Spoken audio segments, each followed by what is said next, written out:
이번에는 지금 이런 코로나 바이러스 사태 속에 각 당이 어쨌든 총선이 한 70여일 앞으로 다가와 있지 않습니까? 그렇다고 한다면 과거 같으면 이제 선대위도 띄우고 또 공천 작업이 이제 한참 진행돼야 하는데 지금으로서는 정치권이 그걸 지금 나서기가 그러니까 좀 주춤주춤은 하지만 오늘부터 한국당도 그렇고 민주당도 그 현역 의원들에 대한 지금 그 여론조사에 들어갔지 않습니까? 이제 본격적으로 공천 작업에 들어가 있는데 민주당을 보면은 뭐랄까 뭐 서둘러서 열심히 하는데 과속하다 보니까 스캔들이 연일 터지는 것 같아요. 그래서 첫 번째 그 인재 영입자 말썽이 지금 계속 되고 있는 것 같은데 지난번에 뭐 원종선 씨도 그랬지만 원종건 예. 이번엔 또 이수진 뭐 그 판사 출신 그 사람도 그렇고 그렇죠. 지금 인재 영입이 완전 영입쇼가 이번에는 먹히질 않아요. 20대 총선에서는 꽤 먹혔는데 이번에는 장사가 잘 안 되는 것 같아요. 영입할 때요. 두 가지를 봐야 되거든요. 첫째는 이게 도덕성을 제대로 검증을 해야 되고요. 그다음에 두 번째는 이제 콘텐츠가 있어야 되잖아요. 이 사람들에게 그냥 대충 그 뭐 이미지 있잖아요. 이런 거 보고 영입했는데 원종건은 데이트 폭력으로 해가지고 거의 이게 20대 여자, 이 여자 있잖아요. 20대 여성들이 완전히 등 돌리게 만든. 왜냐면 이게 데이트 폭력이니까. 그때 이게 뭐 각막 부모님 뭐 각막 기정 그 쇼처럼 해가지고 이게 국민의 뭐 신금을 울렸다고 했잖아요. 근데 지금은 원종건이가 국민의 신금을 울린 게 아니고 국민의 분노를 치솟게 한 거예요. 국민의 분노를 치솟게 한. 이게 완전히 실패다. 이거 탈당했죠. 그 다음에 최기일이라고 있어요. 최기일. 방위산업 전문가죠. 무슨 박사학위 완전히 뺏겨버렸어요. 박사 논문을 그대로 표절해버린. 아니, 논문을 표절해가 방산 전문가라고 영입하면 됩니까? 최기일. 그러니까. 이거는 이게 전문가가 아니잖아요. 조금만 이게 요즘 컴퓨터로 조금만 돌려보면 논문 표절 놓잖아요. 기본 검증이 안 된 거예요. 그리고 이제 그 조동인. 조동인은 이제 그 청년 창업자라고 했잖아. 근데 실제 창업한 게 아니고 스펙만 하나 쌓으려고. 그 허위로 스펙 뭐 쌓기 한 서너 개 창업을 해놓고 그 다음에 또 한 실적도 없다가 또 싹 없애버리고 막 그랬더구만요. 그 다음에 그 아까 박사님 말씀하신 판사 있잖아. 뭐 이탄희 또는 이게 이수진 있잖아요. 이런 사람들에게 법복을 입은 정치꾼이긴다. 법복 입은 정치꾼이라고 제가 비판했잖아요. 자기는 한 번도 블랙리스트로 피해 본 적이 없어. 근데 마치 양성태한테 엄청나게 핍박받은 사람처럼 보니까 양성태 공장이나 떡 보니까 전혀 명단이 없는 거예요. 블랙리스트 명단이 없다는 거 아닙니까? 이것도 이게 허위고요. 그래서 이번에 그 민주당은요, 완전히 영입 부분에서 오히려 이게 플러스가 아니고 상당히 마이너스가 돼버렸다. 이렇게 평가할 수 있죠. 지금 하위 20% 현역 의원에 대한 그 평가를 해가지고 본인들한테 통보를 했지 않습니까? 원혜영 이제 공관위원장이 아주 극비리했다는데 다 퍼진 모양이에요. 근데 정치권에 비밀이 있습니까? 혼자만 본 것 아니고 여러 사람이 그 봤을 거 아닙니까? 신설한 사람이. 그러니 그게 남아나겠어요. 그러니까 이 사람 저 사람 나는 아니야. 뭐 그런 소리 하는 사람 고발하고 해서 오고 막 난리라면서요. 영어 속담에 이런 속담이 있어요. 진정한 비밀은 only God knows. only 오직 하나님만 아는 게 진정한 비밀이고 제가 보기에 one person 한 사람만이 아는 게 비밀이죠. 그래서 박사가 2명 알면 그건 비밀이 아니죠. 그렇죠. 그래서 저는 다 누설이 20% 이걸 처음부터 떳떳하게 공개를 해가지고 검증을 받는 거 이의를 받는 게 좋았고요. 이미 가로세로 연구소 있잖아. 거기서도 명단을 다 공개했고요. 그래서 이제 뭐 이석현이나 뭐 심재 권 뭐 이런 사람들, 서영교, 이런 사람들이 뭐 아이라고 팔짝팔짝 뛰지만 이런 걸 가지고 이제 그 아니땐 굴뚝에 연기 나겠나 이런 게 비판도 가능하고요. 저는 이런 이제 20% 이것도 상당히 분란만 일으켰지 제대로 된 게 아니다 시스템이 이래 보입니다. 그런데 지금 더불어민주당 의원들이 현역이 비례까지 포함해서 109명인데 예비 후보 이렇게 등록한 거 보니까 현역들 단독이 많다고 그렇게 나와요. 그러면 물갈이를 뭐 생각대로 많이 못하는 건가요? 그렇죠. 제가 이제 항상 그 15대부터 지금까지 총선을 쭉 보면요. 딱 법칙을 하나 발견한 게 여야 간에게 물갈이 폭이 1%라도 많은 당이 한 석이라도 많이 얻었어요. 아, 그랬군요. 그게 딱 그거는 이미 경험에서 역사에서 검증된 진리입니다. 경험칙으로 딱 경험적으로 1%라도 물갈이 많이 한 정당이 한 석이라도 많아요. 근데 이번에 보니까 109명 중에 109명 중에 64명. 아. 64명. 이 말은 이게 59%요. 예. 60%죠, 거의. 예. 이게 바로 단수로 예비후보 단수로 했으면 그럼 이게 60%가 되면 아무리 물갈해봤자 40% 아닙니까? 예. 이래가지고 이게 한국당은 50%. 최소 50% 이상 아닙니까? 예. 그럼 이게 저희는 자유파가 우리 선거에는 상당히 유리한. 그래서 항상 제가 말하지만 정치인들하고요. 그다음에 어린애들 기저귀 있잖아. 예. 이거는 이게 자주 바꿀수록 좋다고 제가 미국의 그 마크 트웨인, 예, 마크 트웨인이 이야기 했잖아. 한 얘기죠. 그 이유도 똑같다고. 왜냐하면 이게 기저귀도 오래 쓰면 더러워지잖아. 예. 정치인도 이게 오래 쓰면 더러워지거든요. 그래서 이번에 그 민주당의 물갈이 폭이 아주 한국당보다 훨씬 이게 적을 거고. 그러면 이게 보나마나 선거는 한국당이 유리하다 이래 봅니다. 아직까지는 이제 본격적인 경선 국면에는 안 들어갔으니까 청와대에서 내려 보낸 70명이 어떻게 뛸지 이제 현역 의원들하고 부딪히는 지역도 많지 않습니까? 그런데 현재 드러난 것은 버티고 있는 사람이 전에 김의겸하고 대변인했던 또 정봉주 전 의원인데 김의겸 대변인은 오늘 꼬리를 내렸다면서요. 예. 김의겸이는 이제 그 아예 검정 부동산 때문에 예. 아예 뭐 한 3번 다 퇴짜 놓으니까 이번에 자기는 접었고요. 이미 근데 포기했어요. 이해찬 대표한테 공개 편지도 보내고 뭐 그랬던데요. 공개 편지도 보내고 자기가 이게 그 뭐 차액 있잖아 3억 얼마 예. 이걸 이게 장학재단에 냈다고 하고 80만 원 더 냈다고 그렇게 80만 원 더 냈다고 예, 그게 80만 원 더 낸 게 자랑입니까? 그렇게 아니 이게 봐요 이런 걸 매관 매직이라 그래. 예. 돈으로 배지를 사는 거죠. 왜냐하면 이게 돈으로 기부해 가지고 그걸로 공천 배지 달라. 사겠다는 거예요. 그게 이게 매관 매직이죠. 예. 매관 매직. 그래서 저는 이게 만약에 김의겸이가 나왔으면 오히려 한국당한테는 좋아요. 예. 부동산을 건드렸으니까. 근데 본인이 안 놓고요. 정봉주는 끝까지 버티는데 이게 법하고는 틀려요. 정봉주가 이게 판결에서는 여자 말만 가지고 100% 못 믿으니 네. 강제에게 추행이 무죄가 났지만 그렇지만 이게 자기가 그때 카드가 결제한 것도 넣었고 또 이게 무죄가 됐다 해서 무죄가 유죄를 처벌하려면 이제 합리적 의심이 없는 확신을 줘야 되니까 무죄는 되지만 그렇게 도덕적하고는 틀리잖아요. 따라서 저는 정봉주도 이게 그 놓으면 우리한테는 좋은데 결국에 낙마하지 않을까 이런 생각이 들고요. 제가 제일 기대하는 사람은 고민정입니다. 아 그래요? 고민정이도 이게 출마한다고 껍질을 넣었잖아요. 언론이. 어제 입당식인가 뭐 한다고 뭐 언론인 4명 이렇게 같이 사진 그러니까요. 찍었대요. 그러니까 고민정이 뭐 광진에 뭐 오세훈한테 가느냐 아니면 이게 일산 있잖아요. 예. 그 왜 2명이 빠져 있잖아요. 유원회하고 예. 김현미 있잖아요. 그렇죠. 거기 가느냐. 어디 또 가도 뭐 통작에 가서 나경원하고 붙는다는 얘기도 그러니까 있고. 어디 가도요. 이게 제가 볼 때는 전혀 족탈불급일 것 같은데.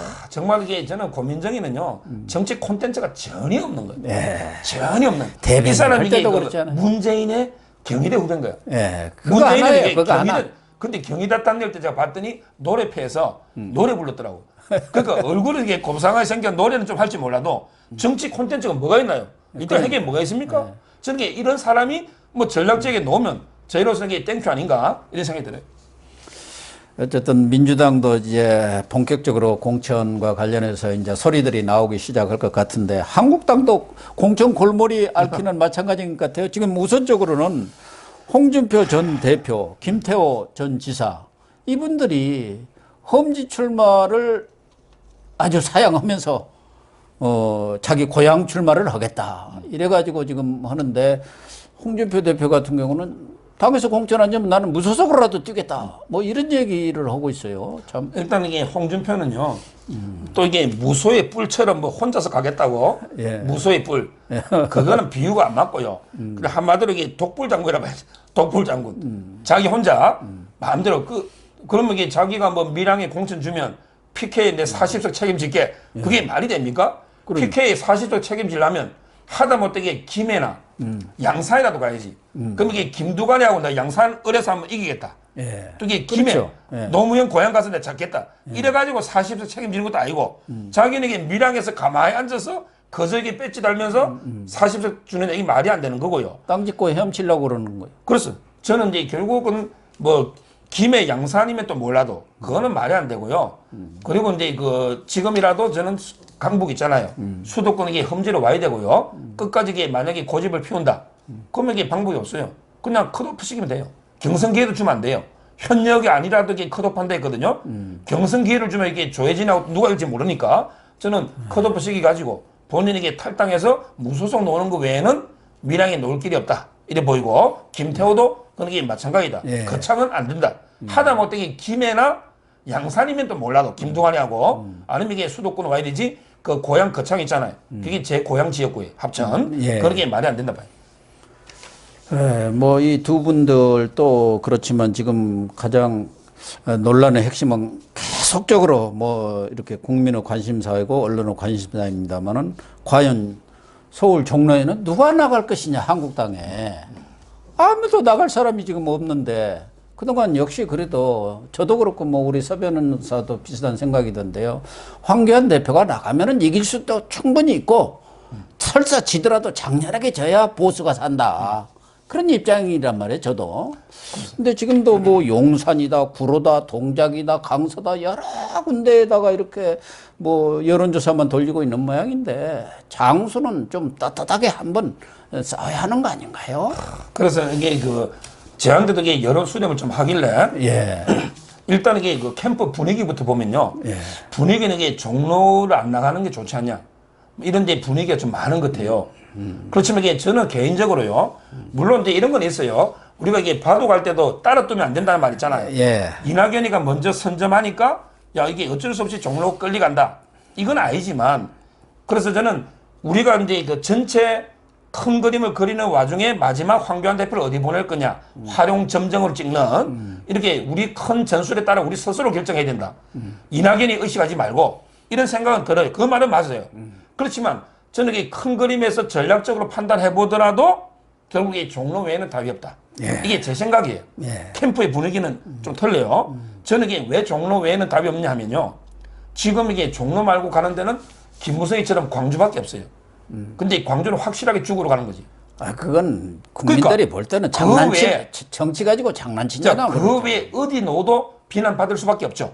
그 외에 뭐 용산을 놓도 양천갑을 논들 뭐 이게 영등포를 논들 하다못해 경기도 논들 종로보다 어려운 데는 없잖아요. 거기라고 예. 또 쉬운 게 아닙니다. 물론. 거기 가서 떨어져 버리면은 그걸로 모든 것이 끝나버리고 우선 이 선거는 또 바람이거든요. 전에도 얘기했지만 바람을 누가 일으키는 그 진앙지가 있어야 하는데 그 진앙지가 바로 종로예요. 그러니까 전에 여러 번 저는 얘기했어요. 이낙연이 하기 전부터 빨리 선점을 해라. 선점 효과라는 게 큰 거다. 깃발을 누가 올리느냐. 그럼 다른 사람 따라올 수밖에 없어요. 따라오는 사람이 되는 거거든요. 제가 이제 종로 출마를 하는 이유는 첫째, 다른 이게 어디 가도 우리가 이게 비겁하게 피하는 것처럼 보이잖아요. 그런 말 이게 안 첫째 문제고요. 그다음에 두 번째 이유는요. 그럼 이게 황교안 대표가 종로 안 나오고 딴 데 좀 더 편한 데 갔을 때 과연 이게 홍준표나 또 이게 김태호나 뭐 무슨 이 사람들이 말로. 희생을 요구할 수가 없잖아요. 마찬가지. 그건 이게 명분이 안 되잖아요. 이게 두 번째 이유고요. 그다음에 세 번째 진짜 중요한 이유는요. 종로 나가면 이깁니다. 왜냐면 이게 어제 여론조사 보니까 해볼만하다니까요. 뭐 더블 스코어 뭐 이낙연이가 54, 황교안 대표 20을 맞아요. 이거는 이게 지금 현재 그냥 이미지 수치에 불과한 거고요. 아직 시작도 안 했는데요. 아, 제대로 가면요. 이번 선거는 이게 누가 뭐니 해도 문재인의 심판 선거거든요. 그럼. 저게 문재인과 황교안 싸움이에요. 이낙연은 이게 종속 변수지 문재인이하고 황교안 대표 싸움이고 그러면 이게 저는 종로에서 충분히 이길 수 있는 거고 그래서 제가 저번에도 이낙연이가 요즘 이게 뭐 대권 후보대가 NY라고 엄청 쓰는데 제가 NY가 낙연이가 아니고 낙엽이라고 낙엽도 이게 NY잖아요. 예. 그래서 결국 저는 충분히 이길 수도 있고 거기에 또 만에 하나 아슬아슬하게 져더라도 살아납니다. 그게 바로 저는 충무공 이순신이 예. 생적 사욕, 사적 생이다. 예. 이게 그게 바로 살아나. 사적 생이거든요. 죽어도 사는 길이고 저는 이게 황교안 대표가 뭐 양천이나 용산에 가가지고 배지 달면 이게 살아도 죽는 길이에요. 그래서 이 세 가지 이유로 저는 종로를 제 개인적으로는 지금도 이게 생각하는 거예요. 종로 나가면 저도 이게 종로 선거운동하러 가야죠. 나는 그래서 황교안 대표도 이제 정치를 한 1년 이렇게 들어와 계시니까 나름대로 수가야 생기지 않았느냐. 이렇게 여기다 저기다 해가지고 사람들이 안타까워하고 할 때 딱 종로로 나간다. 결정적인 때. 치고 나가면은 그걸로 붐이 확 일어날 것 같아서 야 전략을 잘 쓰고 있나? 저는 그런 기대를 지금 갖고 있습니다. 저는 사실. 그래요. 저는 이게 방송에서요. 요즘 이게 종로 이야기 잘 안 하고 따라 뜨면 안 되고 우리가 큰 그림에 따라 아까 우리가 정해야 된다. 이랬잖아요. 이런 식으로 이렇게 일반 주위에서는 종로 안 나가는 것처럼 띄웠다가 그러니까요. 마지막에 황 대표가 딱 종로 감동이 좀 있으니까 스토리가 그것도 하나의 전략일 수 있는 거고 예. 결국에 결정적인 데 딱 한 방 치고 나면 나는 그렇습니다. 종로를 선택했다. 그렇습니다. 왜 선택했냐 해갖고 국민들한테 설득적인 얘기 딱 내놓으면은 저는 확 전세를 뭐 50대 20? 그걸 완전히 뒤바뀔 수 있다고 봐요. 그리고요. 거기 그 종로에 가까우니까 좀 얘기 좀 해주세요. 종로에 그 혼자 외롭게 가면 안 되고요. 혼자. 그럼 이게 어떻게 되느냐? 큰 그림은 정태근 의원 있죠. 이번에 합류했거든요. 이번에 그 통합 아주 혁신에 괜찮은 분입니다. 방송 아주 제하고 마야하고 아주 친하잖아요. 훌륭한 분이에요. 이분이 성북갑이거든요. 그러면 이게 이제 그분 생각을 들어봤더니 강북에 종로에 그 황교안 대표 넣으면 무조건 이기고 딱 잡고 그다음에 김병준 있죠. 김병준. 김병준도 이게 평창도 그 가까우니까 예. 성북 어리든지 그럼 이게 김병준, 정태근 그다음에 황교안 그리고 이제 그 옆에는 누가 오느냐? 홍준표. 홍준표, 김태호 올라오면 끝난다니까요. 5명이 강북을 싹 쓸면 우리 강북도 바람 일으키가 강남까지 다 먹을 수 있는 그 전략을 이야기하고 저는 강남은 상당히 현실을 어차피 뭐 그러니까. 우세하니까요. 어차피 우세하니까 강북덕이 그 5명이 동시에 쫙 치고 나가면 저는 이게 바람 일으킬 수 있다 이렇게 지금 보는 거예요. 그래서 저는 김용호 공관위원장도 뭐 보통 수가 아니신 분이고 정치 경력이 많기 때문에 뭔가 큰 그림을 이렇게 그리면서 결정적인 때 이렇게 내놓으려고 바람을 계속 지금 어차피 이낙연한테 뒤졌으니까 지금 그냥 갑자기 간다고 하면 또 좀 따라간 것 같으니까 뭔가 좀 큰 그림을 잘 그리고 있지 않나 하는 생각을 해요. 희망을 갖고 좀 지켜보고 있습니다. 예. 문제는 지금 보수 중도 대통합신당인가요? 그게 지금 31일 날 대국민 보고대회도 했고 그런데 지금 결과적으로는 황교안, 유승민 이 단판이 끝나지 않아 가지고 지금 제대로 출범을 했는데 개문발차한 상태예요. 개문발차. 문도 안 닫고 지금 출범을 했어요. 근데 지금 내일 모레서에 이렇게 단판을 한다는데 빨리 끝나야 하지 않나요? 지금 국민들도 상당히 피로감을 느껴요. 언제까지 그 질질 끌고 있냐 이런 얘기가 있거든요. 제가 이제 어제 오신환이하고 오랫동안 통화했고 친구니까요. 오신환 원내대표. 그다음에 지상욱 선배하고도요. 통화를 하고 이랬는데 뭐 저는 제가 보기 그분들도 이제 유승민 안타까우니까 계속 지켜보고 있는 거 아니겠습니까? 예. 그 두 분들도. 그냥 이게 개별적으로 들어오려니까 유승민에 대한 의리가 좀 배신자 같고 또 이게 유승민하고 계속 끝까지 하려니까 같이 죽을 거고 어차피 이게 안 들어오면 죽거든요. 예. 자력으로 안 되잖아요. 근데 제가 여기서 강조하는 거는 박사님이 조금 전에 개문 발차 문 열어놨고 이게 기차로 출발했잖아요. 근데 여기서요 중요한 게 무임승차를 시켜주면 안 돼요. 무임승차. 아니 문 열어놨다해서 아무나 공짜로 타면 안 돼요. 이게 기차표를 끄는 사람 차표는 요금은 내고 타야지 무임승차는 그게 범법자입니다. 무임승차하면 30배입니다. 그러니까 거기에 유승민이가 지금 벌금이 무임승차를 하면 안 30배요. 돼요. 벌금이 30배. 예. 그래서 처음에 유승민이가요 지분을 40% 요구했다는 거예요. 와. 근데 지금 30, 20까지 내려왔는데 20이면요 253개 그러면 이게 56석입니다. 공천 달라. 그럼 이게 뭐 말이 됩니까? 저기 호남을 좀 다 그쪽으로 당선 가능한 지역에서 56개를 달라. 이게 바로 무임승차 아닙니까? 그래서 저는 황 대표님이 마지막 이제 그 4일 5일 간판이 있는데요.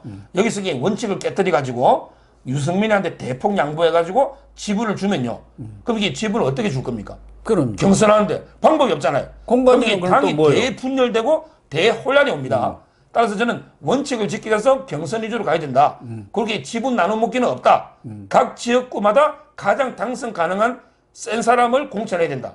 이 원칙을 깨면 안 돼요. 그래서 저는 타협이 안 되면 유승민 혼자 낙동과 오리알 만들고 나머지 의원들 있잖아요. 정병국이든 지성은 다 들어오거든요. 이렇게 가야지 마지막까지 저는 원칙이 흔들려서는 안 된다. 이 말씀을 이렇게 꼭 드리는 거예요. 그래서 저도 오늘 아침 뭐 저희 방송에서도 이야기를 했습니다만은 유승민도 진짜 마음을 비워야 합니다. 그래야 사는 거예요. 그래서 이번에 좀 백의종군을 하든가 아니면은 험지로 서울로 와가지고 황교안 대표랑 같이 종로 뛰고 나 어디 뛰겠다. 그 김태호, 홍준표 다 나와보세요. 이거 쓸어버려요. 그렇습니다.